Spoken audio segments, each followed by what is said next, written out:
Hello everyone, I greet you in the name of God Almighty. My name is Apostle Newton Silas, and today we have a very interesting video to react to, and it says that church youth leader accept Islam, Ashraf Schneider. Okay, whoa, I believe that this is gonna be a very interesting video. Probably this person may come from maybe Netherlands. I guess so.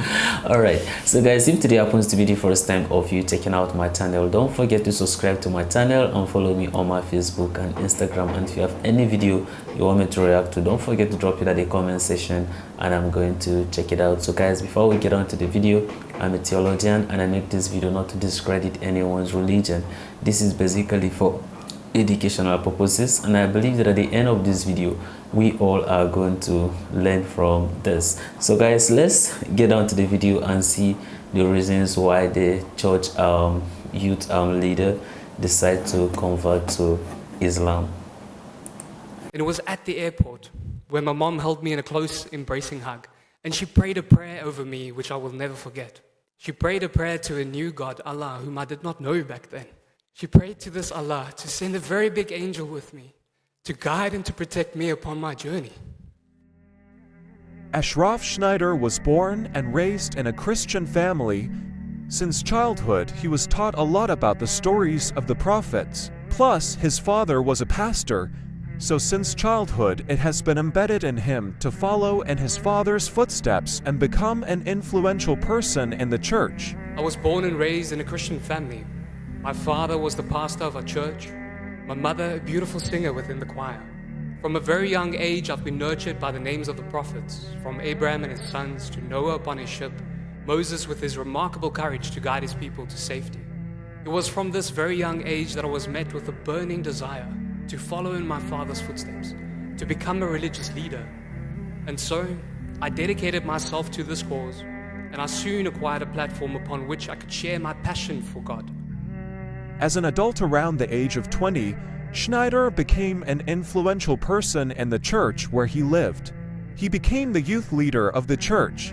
His independence emerged and he tried to delve into Christianity as much as he could, but at the same time, many questions arose in his mind. He asked the church leaders there at the time, but they could not answer his questions.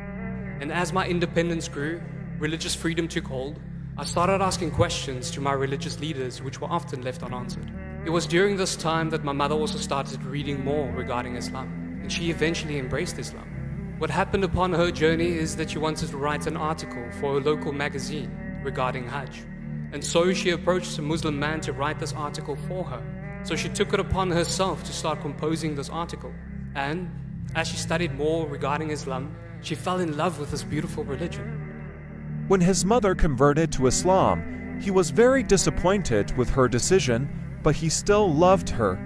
As a church missionary, of course, he opposed his mother wanting to write an article on Hajj. They often argued about religion, but he could not stop his mother from making up her mind. He looked for other ways, and when he gathered with the church youth group at his home, he always turned up the volume of the music in his house in the hope that his mother would convert back to Christianity. But I still remember during this time that whenever we would have youth group and we would do praise and worship in our house, I would turn up the music just a little bit louder to try and call it back to Christianity. He did many things to bring his mom back to Christianity, but still failed. He felt unworthy to be a church youth leader because he had a Muslim mother. Because of this feeling of failure, his faith in the church began to wane and he decided to look for another job. He flew to Australia to become a photographer and marketing person on a Royal Caribbean cruise ship. Before leaving for Australia, at the airport, his mother hugged him while praying for Allah to send angels to protect him on his journey. And it was at the airport where my mom held me in a close embracing hug, and she prayed a prayer over me which I will never forget. She prayed a prayer to a new God, Allah, whom I did not know back then. She prayed to this Allah to send a very big angel with me to guide and to protect me upon my journey. Besides praying to Allah, unbeknownst to him, his mother put an Al-Quran in his suitcase. Arriving in Australia, he opened his suitcase and saw a Quran that was already there. He also saw a message left by his mother in the suitcase. And so I left for my flight and I landed in Australia and I got onto my ship and I opened up my bag and I realized that my mommy had left me with more than just a prayer. She left me with a copy of the Holy Quran. And it's on the very first page of this book that she wrote a little note and she said that if ever I want to debate against Muslims one day, I need to understand what they believe. I need to know where they come from. What is their history? And so that makes sense to me. And with the love that I have for my mom within my heart, I dedicated myself to reading at least one page every evening. One page soon turned into two, two into three, and I found myself completing the Quran from cover to cover. After reading the Quran until the end, he felt torn apart. His soul and body seemed to get a miracle. He was very lucky because his mother put the Quran in his suitcase. Now he got the answers to all the questions that had been in his mind. His new life journey had begun. Now this is where my journey began. And what I had found within the beautiful Quran is that all these questions that I had throughout my life were answered. What is our purpose in life? Why is there evil within this world? Does God truly exist objectively, rationally? After all his doubts were answered, he felt satisfied, and now his mind and heart were determined to accept the truth that he had been doubting. Finally, he decided to make the Ahadat. It was as if I've been reading a new revelation, as all these truths came to me and inspired within me the ability to wholeheartedly make my kalima and say that La ilaha illallah Muhammad Rasulullah, that there is no God worthy of worship except for Allah subhanahu wa ta'ala, and that Muhammad, peace be upon him, is his messenger. Wow, that's a very interesting video learning about the decision this young church youth leader took upon himself. One thing I like about this video is what the mother wrote for him in the first page of the Quran, that in case one day you want to argue with the Muslim, it's a good thing for you to understand what they worship and then what they also do before you can engage them. I think that was one of the building blocks that helped this young man into becoming Islam, because when he went on the journey, and then of course he have to remember the last thing his mom, you understand, says to him, aside from the prayers she prayed to him, to this new God, in according to the video. But that helps him to be able to make his own research and begin to read the Quran about some of the doubting questions, of course, he has been going through, and before you know it, he was able to convert to Islam. And that's why I've always said that it will be a good thing. I know that it's not everyone who will be fortunate enough to go to some of these religious school and all that. Some people feels very comfortable just being member of the church, and then that's it for them. They just come to church, they pray, and then they leave, and that's it. But it's not everyone, you understand, who will take upon himself to go and study further. For instance, to go to either the Bible college and all that, to study further, to understand more about religion. It's not everyone that do that. But then I feel it will be a good thing that, since it's not everyone that can be able to go to either school of theology and all that to learn about religion or even other people's religion, then I feel like, because when you look at it, and if we want to be honest with ourselves, you'll bear with me that there's a lot of convert of Christian to Islam. Even priests, you understand, a lot of priests, you understand, are doing it all over the world. I will not just say it's something that happened only in the American or either in Europe or in Africa. It's something that happened all over, or even the Asia itself.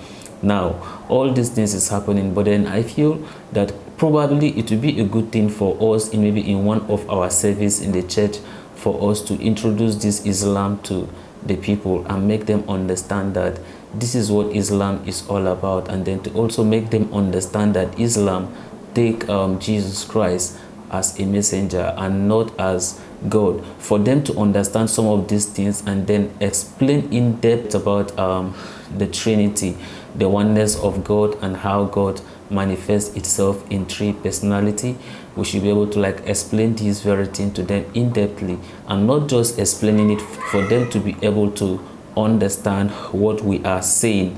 And then this whole concept about Christianity, it will be a good thing for the people to know. Else otherwise, once you understand, some of these Christians have engagement with Muslim and they begin to show them some of those things, you understand, in the Quran, and then at that point in time they begin to feel, because like I've always said in my video, that a lot of Christians, or more than 50% of Christians, think that Muhammad is a god in Islam, and not that Prophet Muhammad is a messenger. So a lot of people don't know. They used to think, because me too, I used to think like that, not until I was fortunate enough to go to School of Theology. That's when I learned about all those things. I got to realize that Prophet Muhammad is a messenger and not a god, because before I used to think he's a god. So imagine that all these things is being taught in the church to the point that people could be able to like understand the differences. That it will not be, you understand, a surprising thing to people. But if we fail to do so, and of course it's really affecting a lot, and then we also need to work on some of the doctrine we are doing, because some of the doctrine is really affecting. For instance, we could talk about, understand, this gay right and all those things, and then modesty in dressing and a lot. I think we need to amend some of these things because they are really affecting. So we need to, there will be a need, you understand, for the leaders to what? To address some of these things, because as we keep on overlooking some of these things, is coming back, you understand, to hurt us. And I pray that God will grant us the wisdom to understand his word, to be able to do things that people will see and then will glorify his holy name. I know that a lot of you will have a lot of contribution concerning this video, because it's a very complicated video per se. You can, you know, interpret it how you feel as to interpret, and of course it will still make sense. And of course I have a lot of intelligent subscribers on my channel. I would like to see some of your contribution at the comment section. The fact is that I'm enjoying some of the things that you guys are writing at the comment section. Some of those things, of course, they also help me to understand some things, you understand, as far as Islam is concerned, or as far as Christianity is concerned. So I will not say that don't. Of course, those things help me to grow. It helped me to make more research, because when you look at it, some people always even make references, and then therefore they'll make their contribution, also drop a Quranic verse and all those things to explain whatever they are trying to educate me about.